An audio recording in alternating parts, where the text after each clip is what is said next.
think this episode is probably the weakest one of season one, largely because it just feels a little bit like Monster of the Week kind of filler episode Oh, yeah, yeah.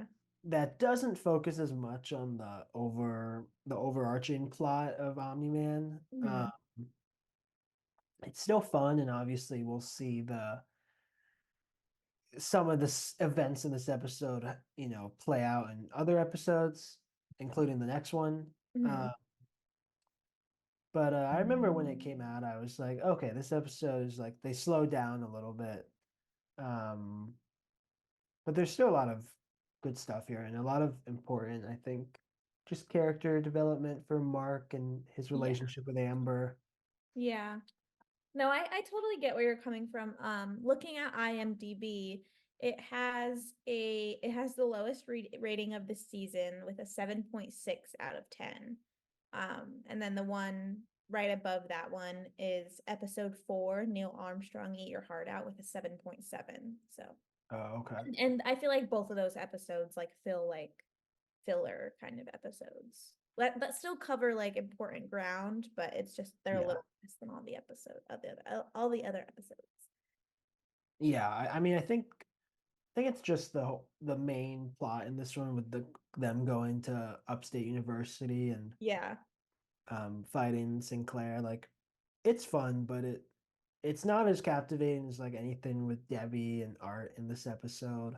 Hmm. Um, It's not the lowest rated episode of all the Invincible seasons, all two of them. Um, really? Season 2, episode 2, titled "In About 6 Hours, I Lose My Virginity to a Fish," Hmm. gets a 7.3 out of 10.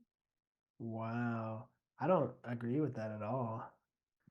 I I think that episode is better in my opinion. We've watched so many episodes, I feel like they're all bleeding together in my brain. Yeah. I think Okay. that episode has some cooler moments, but what are your thoughts on this episode? What did you like? Yeah, like you said, I agree that it feels like a filler episode. However, I do think this is like a really scary episode. Yeah. Like we have seen like blood and guts and murdering in Mm, the past episode, but this one just feels so much darker in a sense, like seeing a man taking apart other men to make like cyborgs is just scary to me. And I think it's also just like if you have any like sensitivity to surgery, like there's just a bunch of surgery going on in this episode with the cyborgs and also with like Monster Girl and Black Samson and all that. So it was just a lot in like the first 10 minutes of this yeah. episode. Yeah, and it also just like there's like the implication of like AI in a way with like the cyborgs or Mm, reanimate is what they're actually called, but I don't know, it's scary. This is a scary episode. yeah, it is scary. And I guess we've talked a lot about like all the Donald stuff in season two, and this Hmm. is kind of the first real like introduction to like cyborg stuff, I Oh feel. yeah, yeah. Um, so it is definitely a little disturbing. Hmm. Um, yeah, well, I noted, I think it's the opening scene where we see this college student who's kind of a douchebag, but he gets taken by DA Sinclair, um, and turned into a reanimate. But the college student is voiced by Justin Roiland, who used to voice both Rick and Morty on Rick and Morty Oh. before. Yeah, there was some like allegation stuff in like Uh-huh. 2022, and he is no longer attached to the show. Hmm. And then Sinclair is actually voiced by Ezra Miller, Hmm. which I didn't remember that, but I thought it was interesting that the scene, just two actors that since this episode have both been kind of subject to some controversy. Yeah, that is interesting how that happened. Um, but still interesting to hear voices that you recognize from other high profile projects. Yeah. Yeah, I think the whole plot line with Sinclair is really interesting. And we do see him a couple more times. I think maybe just once actually. One more Yeah, time. Yeah. Um, but the thing is, like, when we were first introduced to Rick, I did not know he was going to be like a recurring character, even like past this episode.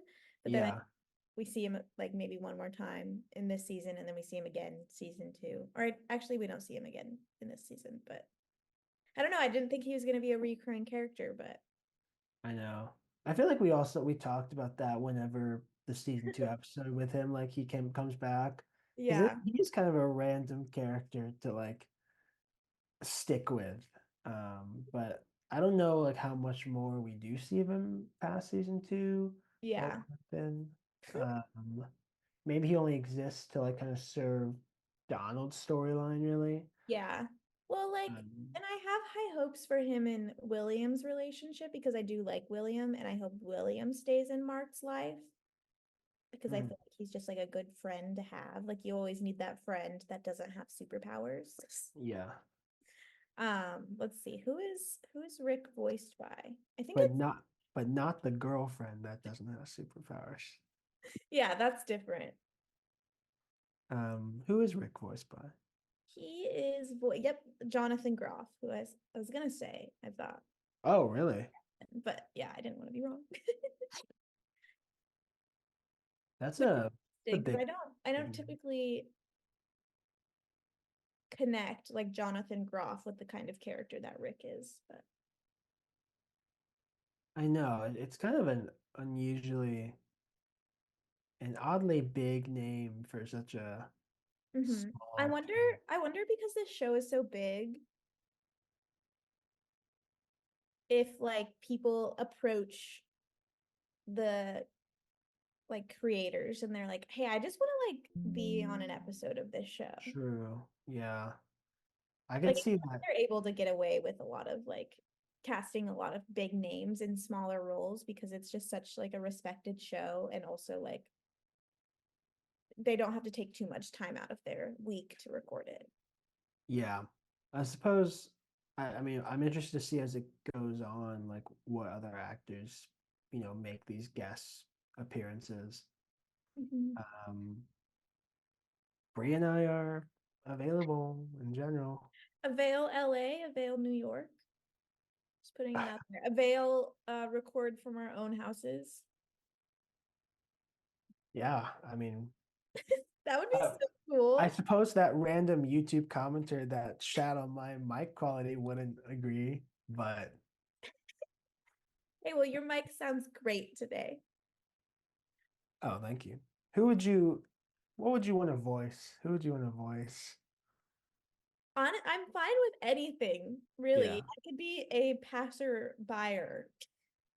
yeah, I'd be happy with that. But I mean, it'd be cool to voice a hero or a villain, the villains are cool. a Viltrumite, since we are the Viltrumics. Yeah, we very notoriously have intimidating voices. Yeah.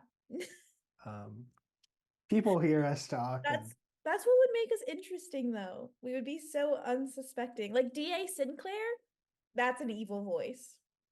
yeah. So we'd be like Viltrumites that lure you into some false security. Yes, exactly. Yeah. Well, someone make it happen.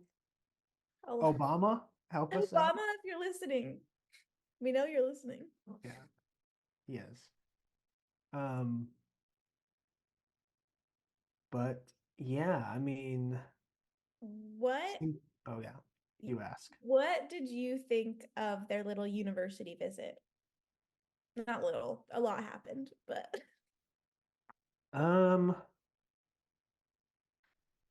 It's cool. It's funny. The first time I saw it, I think is the only other time I've seen it in full, and that was in 2021, kind of before I went back to school, like on campus. Hmm.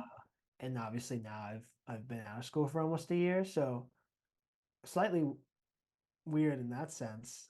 Um, but I think there's a part where Mark is telling Amber like, "Oh, I really like it here. I could see myself here, and or both of us here." Hmm. And obviously, knowing kind of what happens in season two with once he really tries to live that normal life, like it's just kind of sad, like knowing that it's not gonna work out how he is hoping it will.